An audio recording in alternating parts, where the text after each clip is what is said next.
So we started out with an aim to take or invite 30 plus people through ABCD principles so that we can do a good job of offering a community health worker apprenticeship program.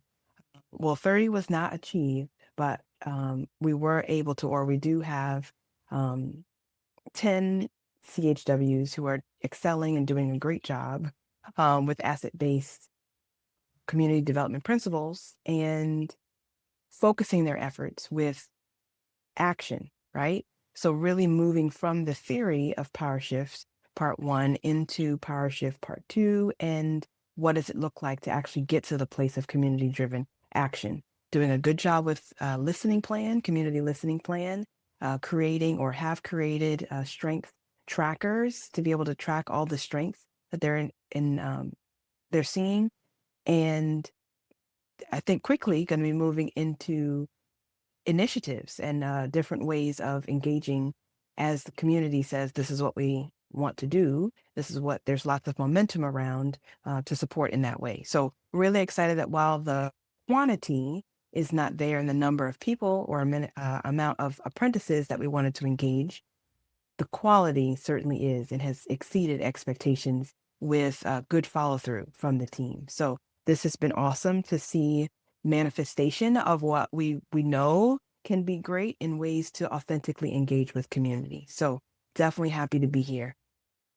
Wonderful. Well, it's been really exciting to watch. You guys have created some new tools along the way, actually, going through in theory and principle into implementation.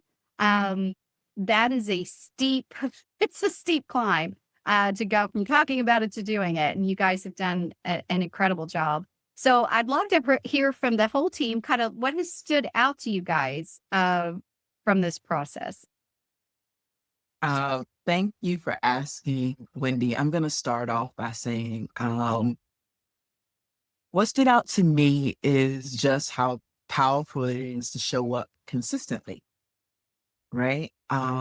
Just to listen, connect, and be present with the community. Again, when you feeling like you're not doing enough, just to see that trust and momentum that really builds over time through just those small relational moments. What stood out for me is the importance of the person going through the training actually wanting to go through the training. I realized the difference between those who already had a passion to strengthen their community versus those who was going through the training because it was part of their apprenticeship. The excitement was different. The motivation was different. Those times when you had to sacrifice to show up in the space or to do the work or whatever the case may be, I noticed the difference between our apprentices that were already in the community versus those who didn't necessarily, their job wasn't necessarily front facing. And so this was kind of an addition to what they already was doing.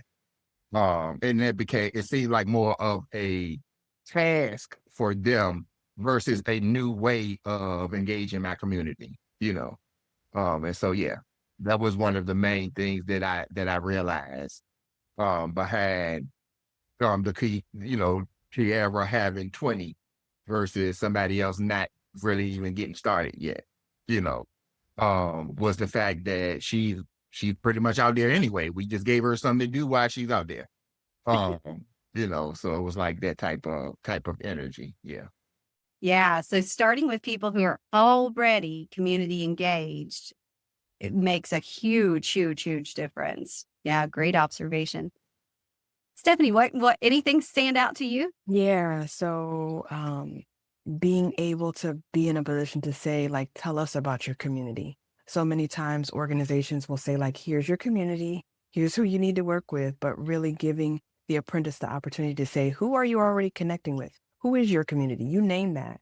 And while that felt strange, and many times it was like, wait, you're not going to tell me who I need to work with? You're like waiting for me to tell you? It was hard, right? So people are like, wow, I've never been asked this question. So I've never really thought about who my community is. And then we would see sometimes where there may be a passion to work with a certain community, but there really wasn't a connection yet. That was a little bit harder. And we would just have to shift and pivot and say, well, I'm really connected here. And so here's where I need to start to really be able to celebrate those wins pretty quickly instead of struggling to try to get connected or build trust. Here's who I'm already connected with. And when we saw individuals shift in that way, we saw great success. And so it was great to be in a position to say, tell us who your community is instead of, I think that was part of the success is allowing that type of autonomy and freedom to describe who's your community.